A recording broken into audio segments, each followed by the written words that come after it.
Hello students, I am Mrs. Tanushree, your science teacher of St. Paul's High School, wishing you a very good morning. I hope everyone is fit and fine. Students, we have already started our first lesson of science, that is living world and classification of microbes. In the previous session, we have already discussed about the classification of living organisms and mainly that Whittaker's 5 kingdom classification. Now in this session we are going to discuss about the classification of microbes. Microbes are the microorganisms. That means these are so small that we cannot see them with our naked eyes, and to see them we need microscope. These microbes first we can divide into mainly two groups. One is prokaryotes and another one is eukaryotes. Prokaryotes having the primitive type of cell and eukaryotes, that means having the developed kind of cell. Under prokaryotes the group comes which is called bacteria, and under eukaryotes 3 groups are included. One is protozoa, then next is fungi, and another one is algae. So these 4 groups, that is bacteria, then protozoa, fungi, algae, these are the mainly 4 groups we have discussed. We have discussed. Another one is also we will discuss, that is virus. Virus is also one important type of microbes. Now in this, first we will discuss bacteria. Bacteria, it is unicellular, means made up of one cell. Their presence, they can be present in free living condition, they can be present in as parasite also, or some other forms also. They are prokaryotes, that means they have cell wall but they don't have distinct nucleus, and also they don't have any distinct organelle, membrane bound organelles. Okay.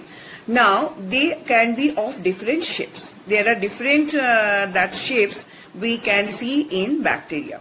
They can be spiral shaped, they can be that spherical shaped, they can be comma shaped, or they can be rod shaped. Under favorable condition, bacteria can grow vigorously. They reproduce by binary fission. What is binary fission? In this binary fission, the genetic material, they duplicate into 2 parts, and also the cytoplasm divides into 2 parts. So what happens that from a single organisms that complete 2 new organisms can develop, and that is their mechanism. In this way they reproduce. Students, now we will discuss about classification of microbes. These microorganisms, first we can divide into mainly 2 types, that is prokaryotes and eukaryotes. Prokaryotes means that they are having primitive type of cell, and eukaryotes means they are having advanced kind of cell. Bacteria is included in prokaryotes, and protista, fungi and algae, these all are included in eukaryotes. Students, bacteria, we will now discuss about bacteria. Bacteria are among the smallest and oldest organisms on our planet. Let's see the cell structure of bacteria. You can see here bacteria, first we will see from outside, it has capsule. You can see this one is capsule, that is the protective shell or covering of the bacteria. After then we can see that the next one is the cell wall. Cell wall is made up of mainly protein and fatty substances. Now after then we can see the plasmalemma, that is the plasma membrane is also present, and inside the body we can see here the dense cytoplasm is present. In the cytoplasm we can see the ribosomes also. Ribosomes are present here, and this one at the center we can see that that is the coiled DNA molecule. You can see this. Okay, bacteria do not contain a distinct membrane bound nucleus. An amorphous mass of chromatin type material is present near the center of the cell. DNA See here, the DNA of the cell is confined to this area, is called nucleoid. Here is the mesosome. Mesosome helps in the cell division or in the binary fission during reproduction. Now we can see here, this is the flagellum. Bacteria have filaments protruding from them called flagella. Flagella is the locomotory organ, this flagellum here. So single one is flagellum. It is the locomotory organ, means it helps to move the bacteria from one place to another place. So that is all about the structure of a bacterial cell. Bacteria are found in 4 different shapes. Rod-shaped are called bacilli. Then spherical shaped are called cocci. Curved shaped are called commas or vibrio, and the spiral shaped are called spirella, or singular it is spirillum. So that is all are the different 4 types of 4 shapes, different 4 shapes of bacteria we can see. Protozoa, these are unicellular eukaryotes.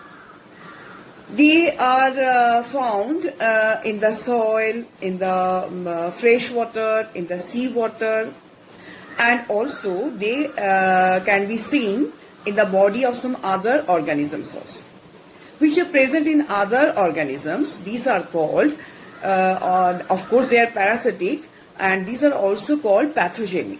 What is mean by pathogenic? Pathogenic means they can cause disease to others. Also, we can see great variations among the protozoans with respect to the structure of the cell, mode of nutrition, in the organ of locomotion, etc. And these protozoa, they actually reproduce in both the way. That means sexually also and asexually also. We are going to discuss about protozoa. Protozoa, the word protozoa means first animal. In this protozoa, first we'll discuss about amoeba. Amoeba is free living.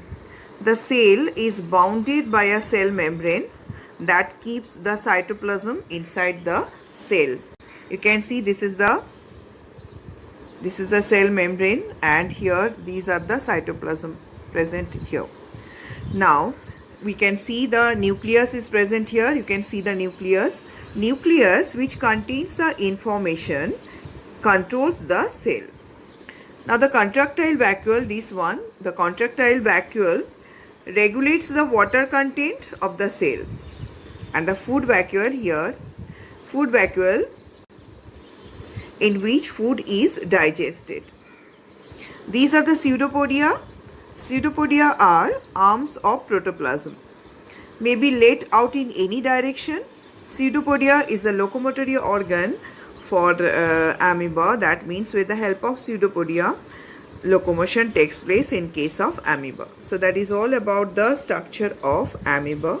Now we will discuss about Euglena, which is also a protozoa. Euglena can be considered both to be a plant and also an animal. It contains chloroplast